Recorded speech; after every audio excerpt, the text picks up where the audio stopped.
Question number 7 is it is true that, यानी हमें बताना है कि क्या ये ट्रू है for any set A and B, P A means power set of A union power set of B equals to power set A union B and question mark means we have to find out whether this statement is true or false.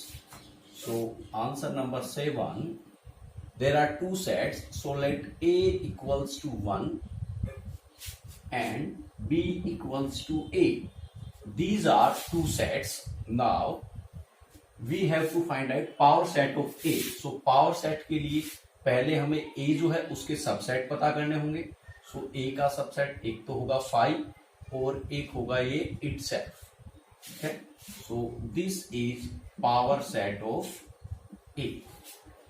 Now power set of B, so power set of B जो है वो भी एक तो होगा 5 itself and एक होगा A. Okay, these are the power set of A and power set of B. Now power set of A union power set of B. Now power set of A union power set of B equals to, यानी इन दोनों से हमें एक set बनाना है. सो 5 हमारा यहाँ होगा, then 1 होगा, उसके बाद हमारे पास यहाँ A होगा. Okay, so this is P A union P B, this is LHS.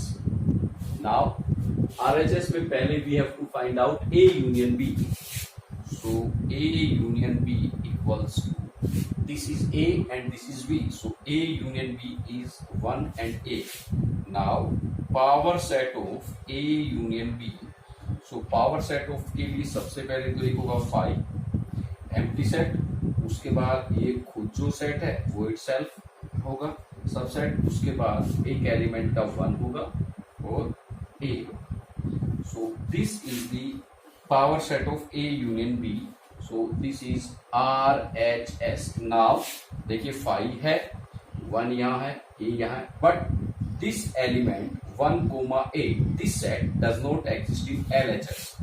Hence we can say that P A union PB not equals to P A union B. Okay, so is not equals to P A union B. This is the answer. देखिए A union B हमारा 1A आया. सो इसका power set calculate करने के लिए सबसे पहले तो एक 5 होगा. Empty set is subset of all the sets. उसके बाद a set is subset of itself. So हमने एज इट इज लिखा, उसके बाद एक एक एलिमेंट का बनाया. Okay, so this is the A union B and these two sides are LHS and RHS are not equal. So this is the solution of question number 7. Now come to question number 8, and the question number 8 is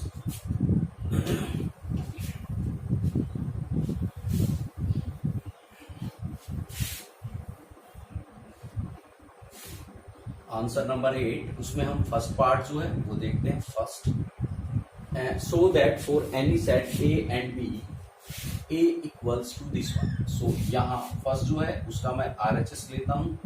RHS is A intersection B union A minus B. So it can be written as A intersection B union A intersection B dash.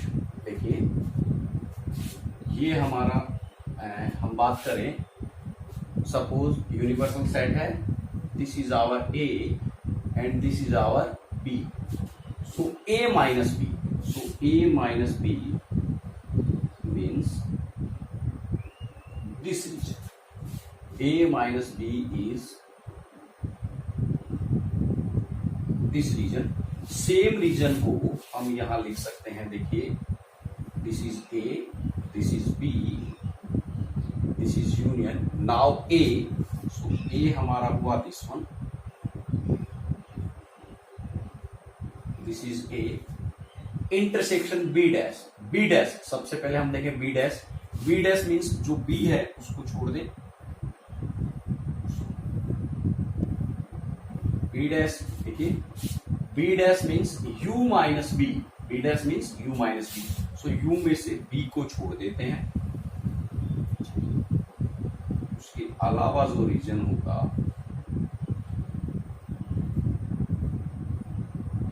This region is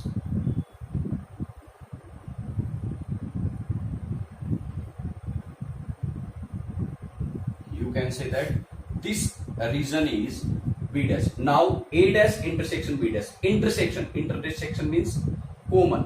So वो reason इसमें से जिसमें हमारी ये वाली lines भी हैं, A वाली लाइंस भी हैं और B डैश वाली लाइंस भी हैं. सो देखिए अगर हम बात करें, so this is the region which have both the lines and drawn in A. So A में हमने ये वाली लाइन ड्रॉ की है, इंटरसेक्शन मीन्स कॉमन, यानी दोनों में होनी चाहिए, ये लाइन भी होनी चाहिए और ये भी बी डैश में हमने ये वाली. सो ये जो रीजन है, देखिए ये वाला region, so this region represents this one, और यही रीजन हमारा यहाँ है, means A minus B can be written as A intersection B dash. Okay, so आप इसको as a property, okay, as a property भी आप इसको रिमेंबर रख सकते हैं, A minus B equals to A intersection B dash. अगर आपसे कोई बोले D minus C means D intersection C dash. Okay, सो यहां हमारा ये हुआ. Now A intersection B, now apply distributive law. So we know that distributive law A union B intersection B dash. So इसके लिए distributive law is A union B intersection A union B dash. Okay, so this is the distributive law. So apply distributive law. So it can be written as A union B intersection B dash. Okay, so this can be converted into this one by distributive law, because the distributive law is A union B intersection C equals to A union B intersection A union C. This is distributive law. So इसी में हमारा A की जगह A है and B और C की जगह B dash है. So apply this. So we can write it like this. So A union, now B intersection B dash, and we know that कोई सेट है उसका खुद के साथ ही intersection is always 5. So it becomes 5. Now A union 5 equals to A. So this is equal to LHS. This is equal to LHS. This is proof of first. Now this is the proof of first. Now come to second part. So second part is A union B minus A equals to A union B. So यहाँ मैं LHS लेता हूँ. So A union B minus A can be written as, similarly as we write in the previous, B minus A can be written as B intersection A dash. Now again apply distributive law here. So it can be written as A union B intersection A union A dash. Okay. Now A union B intersection A union A dash means universal set. देखिए कोई set है वो, और कोई set है वो set और उसके union of whose complement is always universal set. This is U means universal set. Now intersection of universal set with any set is A union B. मतलब कोई भी सेट है, since we know that union intersection of union with A equals to A, intersection of union with B equals to B. So universal set के साथ किसी का भी intersection लेंगे, सो जो उसके साथ में सेट होगा वही हमारा क्या आ जाएगा, रिजल्ट आ जाएगा. So this is equal to RHS. Okay, so एक मेथड तो ये है इसे प्रूव करने का.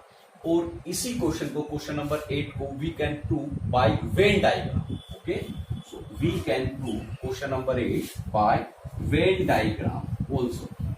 सो फर्स्ट पार्ट को हम वेन डायग्राम से प्रूव करते हैं। प्रूफ फर्स्ट, देखिए फर्स्ट ऑफ ऑल ये हमारा कोई फिगर है।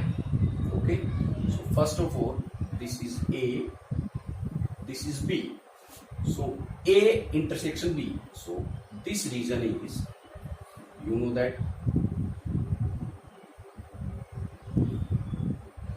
this region is, suppose this is A, this is B, so this is A minus B.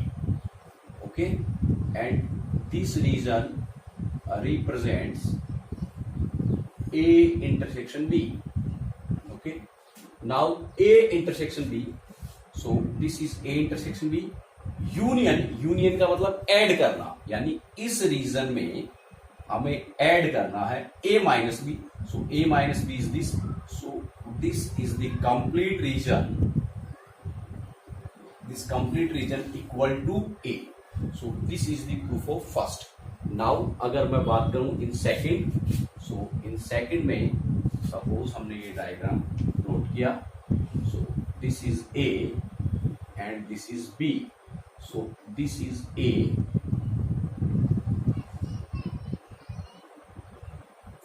union B minus A, so this is B minus A.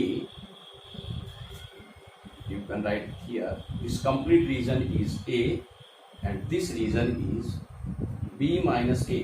So union means add करना, so इस region में अगर मैं ये reason add करता हूं, means we get the complete region and the whole region is this region, complete region is equal to A union B। So this is the proof of part second by Venn diagram. Next question, question number 9 is using properties. देखिए हमें जो है properties को apply करना है of sets. अगर हमें properties, ये वर्ड यहाँ पे नहीं होता, सिर्फ हमें प्रूव करना होता, सो उस कंडीशन में हम वेन डायग्राम से इसको प्रूव करते हैं। तो देखिए वेन डायग्राम से हम जो इस पार्ट को कैसे प्रूव करेंगे first, so by Venn diagram this is A, this is B, A B and union, universal set. So A intersection B, this is A intersection B. Okay, A union, इस intersection का हमें ए के साथ जो है, ए means this one, इसके साथ हमें क्या लेना है, यूनियन। सो ये हमारा जो है कंप्लीट सर्किल जो है, ये हमें इसका रिजल्ट मिलता and that is equal to A. So ये प्रूव हो जाता। सिमिलरली यहां हमें ए जो सेकंड पार्ट है, उस सेकंड पार्ट में, in second part first this is A, this is B, A B. So first calculate A union B. So A union B is this region. Now intersection with A. So अब जो A के साथ intersection लेंगे. So intersection में हमें दोनों lines की requirement होती है. So this region we get and this is equal to A. So अगर हमें Venn diagram से prove करना होता, so इस method से हम इसको prove कर देते. But here it is given by using property. By using property. सो अब मैं प्रूव कर रहा हूं फर्स्ट क्वेश्चन को। देखिए 9 में फर्स्ट पार्ट को A union A intersection B equals to A, ये हमें प्रूव करना है। सो यहाँ पे मैं LHS लेता हूँ। LHS के लिए मैंने सिर्फ ये पार्ट लिया है। Now we know that by distributive property A union B intersection C equals to A union B intersection A union C. This is the distributive property. So apply distributive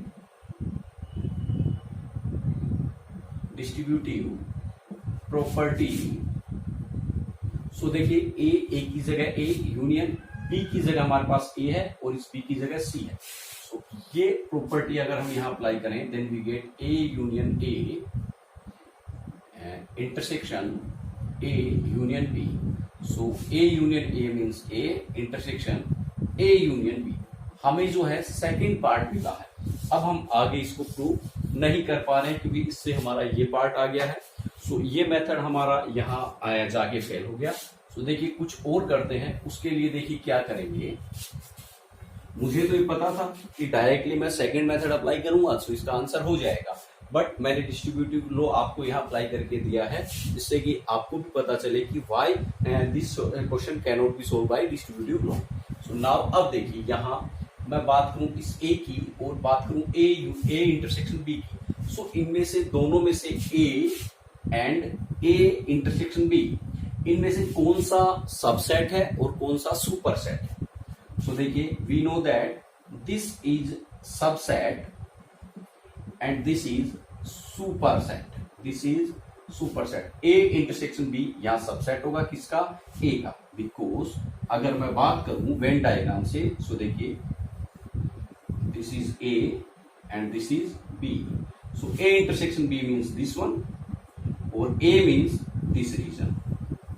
So ये वाला reason part है इस पूरे reason का, means A intersection B subset है इसका A का। So since A intersection B is subset of A, is subset of A, and we know that, ठीक है, and we know that since if A is subset of B, अगर A कोई B का subset है, सो इन दोनों का union, सो हमें मिलेगा सुपरसेट, सुपरसेट मीन्स B, और इन दोनों का इंटरसेक्शन हमें मिलेगा सबसेट मीन्स A।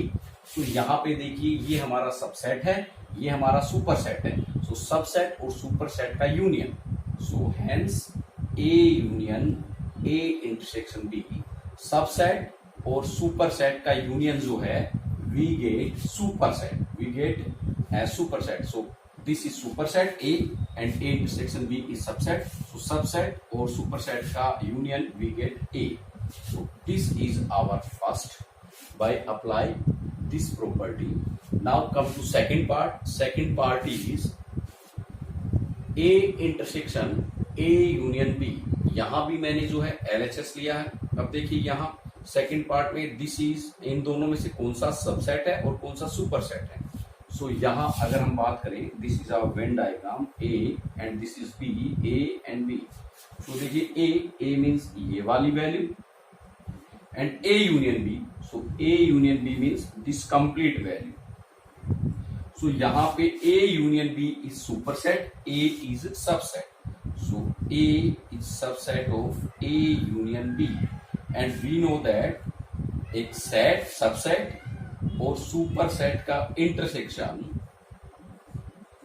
देखिए एक सबसेट और सुपरसेट का इंटरसेक्शन जो है that is subset. So here subset is A, so equals to A. This is the proof of question number 9। Okay, now this is the proof of question number 9. Now come to proof of question number 10. So question number 10 is show that A intersection B equals to A intersection C need not imply B equals to C. Means अगर ये value true है, सो ये confirm नहीं है कि ये value भी 100% true है। So answer number 10, let A जो है, सपोज मैंने लिया 1 and 2 and we take B, sorry 2 and A. Now let C is 2 and you can say that alpha. Okay, alpha is a symbol. So now A intersection B. So A intersection B, A और B का intersection we get 2. Okay, A intersection C, A और C का intersection, so A और C का intersection भी हमें क्या मिलेगा 2. Since A intersection B equals to A intersection C equals to 2. देखिए यहाँ हम बात करें कि A intersection B equals to A intersection C, यहाँ ये तो हो गया, but B and C both are different, but B is not equals to C. ठीक है, यहाँ पे B जो है वो हमारा 2A है और C जो है 2 alpha है, so C is different. So this is the proof of question number 10 by an example. Question number 11 is let A and B be sets if A intersection X equals to B intersection X equals to phi and A union X equals to B union X for some set X so that A equals to B. So देखिए answer number 11 इसका proof जो है, so A can be written as, since A can be written as A intersection A union X and B can be written as B intersection B union X, okay, where X is any set. So now A intersection A union X is B union X. So put here B union X, okay, by this property. अब देखिए A की term जो है उसमें मैंने B को apply किया है and here B equals to B intersection B union X can be written as A union X. Okay, apply this. Now apply distributive property.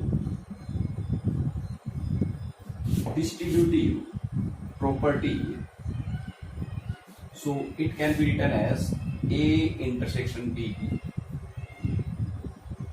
union A intersection X and B equals to, this is A equals to B intersection A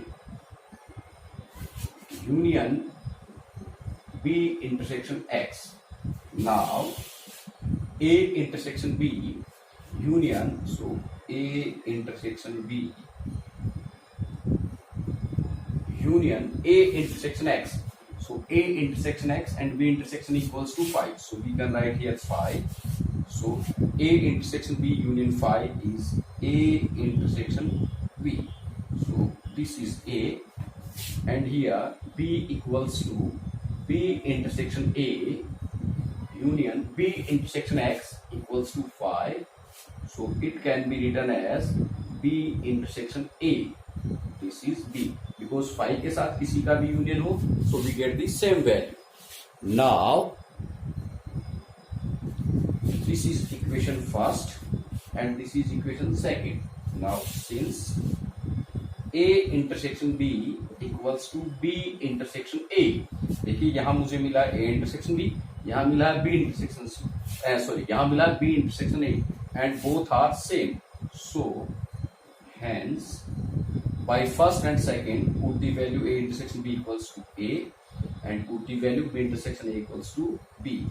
So this is the proof of question number 11. Now come to question number 12.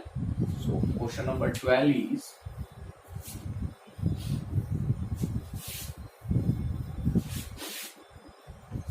find sets A, B, C such that A intersection B, B intersection C, A intersection C are non-empty. देखिए यहाँ है जो non-empty. So हम answer number 12 एक diagram बनाते हैं. Suppose this is A, this is B and this is C.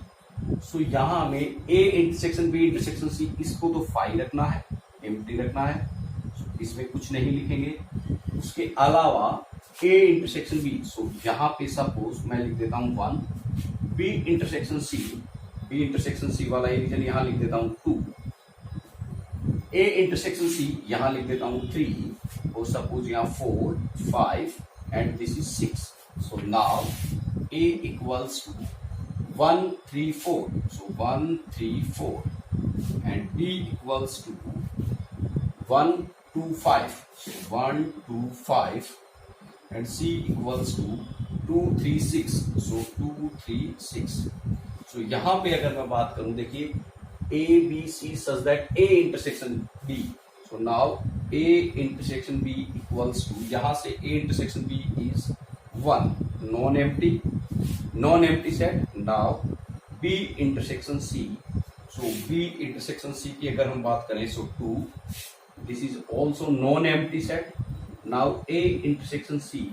So A intersection C की बात करें then we get 3. So 3. This is also non-empty set. But A intersection B intersection C. This is इन तीनों में देखिए 1, 1 लेकिन यहाँ नहीं है, 3 यहाँ नहीं है, 4 नहीं है. So this is 5 empty set. So A, B, C are such types of set such that A intersection B equals to 1, B intersection C equals to 2, A intersection C is 3, non-empty set, but A intersection B intersection C is 5. So this is the question number 12.